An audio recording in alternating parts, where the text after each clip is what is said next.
પાલનપુર નગરપાલિકામાં પ્રધાનમંત્રી આવાસ યોજનામાં વ્યાપક ગેરરીતિઓ આચરી હોવાનો પર્દાફાશ થયો છે, ત્યારે ખોટા દસ્તાવેજ અને સોગંદનામું સહાય મેળવનાર એક મહિલા પાસેથી 2.30 લાખનું રિફંડ મેળવવા માટે ખુદ નગરપાલિકાએ નોટિસ ફટકારતા ચકચાર મચી જવા પામી છે।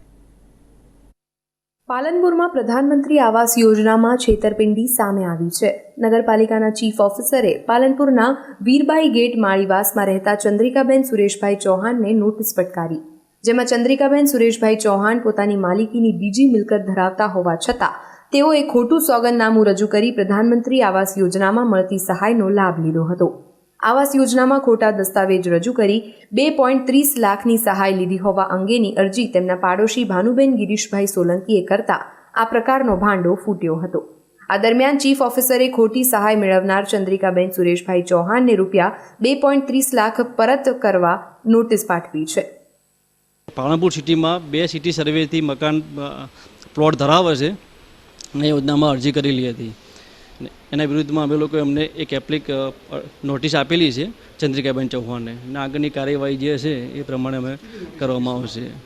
નોટિસ એવી આપેલી છે કે તમે 2 સિટી સર્વે નંબરથી પાલનપુર સિટીમાં તમે મકાન ધરાવો છો, બરાબર છે, તો એ મકાન ધરાવતા આપણી પાસે 2 મિલકત હોવા છતાં આપણે પ્રધાનમંત્રી આવાસ યોજનામાં આનો લાભ લીધેલ છે, તો એ વસ્તુ ખોટી છે।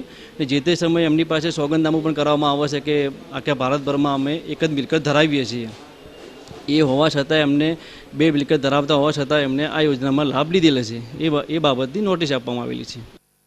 પ્રધાનમંત્રી આવાસ યોજનામાં તક સાધુઓએ લાભ ઉઠાવી સરકારની તિજોરીને ચૂનો લગાવ્યો હોવાનું સામે આવ્યું છે। એક જાગૃત મહિલા અરજદારે અરજી કરતા ભાંડો ફૂટ્યો ત્યારે જવાબદાર અધિકારીઓ તરફ પણ શંકાની સોય જઈ રહી છે। સામાજિક કાર્યકરે તો આવા પણ સવાલ ઉઠાવ્યા કે ક્યાંક આવી બાબતમાં તંત્રની મિલીભગત તો નથી ને? નગરપાલિકાએ શું જોયું? જે અધિકારીઓ છે એ લોકોએ શું જોયું? લાભાર્થી જે કદાચ ખોટું કર્યું હોઈ શકે તો શું અધિકારીઓને આમાં મિલીભગત હોઈ શકે છે? આ તો એક જાગૃત મહિલાએ આ કમ્પ્લેન કરી અને આ ઉજાગર કર્યું છે, તો શું નગરપાલિકામાં આવા બીજા લાભાર્થીઓ નહીં હોય? જે સાચા લાભાર્થી છે એ લોકોને કોઈ પણ પ્રકારનો લાભ નથી મળતો। આ રીતે જો ભ્રષ્ટાચાર થયો હોય તો આવા અધિકારીઓ સામે તપાસ થવી જોઈએ, અને નગરપાલિકા અને સરકારે આવા જેટલા પણ સ્કેમ થયા હોય એ બધા સ્કેમને ખુલ્લા પાડે એવી અમારી માંગણી છે। જો કે ગેરરીતિના આ કિસ્સામાં ખોટી સહાય પરત લેવાની સાથે સાથે ખોટી સહાય મંજૂર કરનાર જવાબદાર સરકારી બાબુઓ સામે પણ પગલાં ભરાય તેવી સ્થાનિક કક્ષાએ માંગ ઉઠી છે।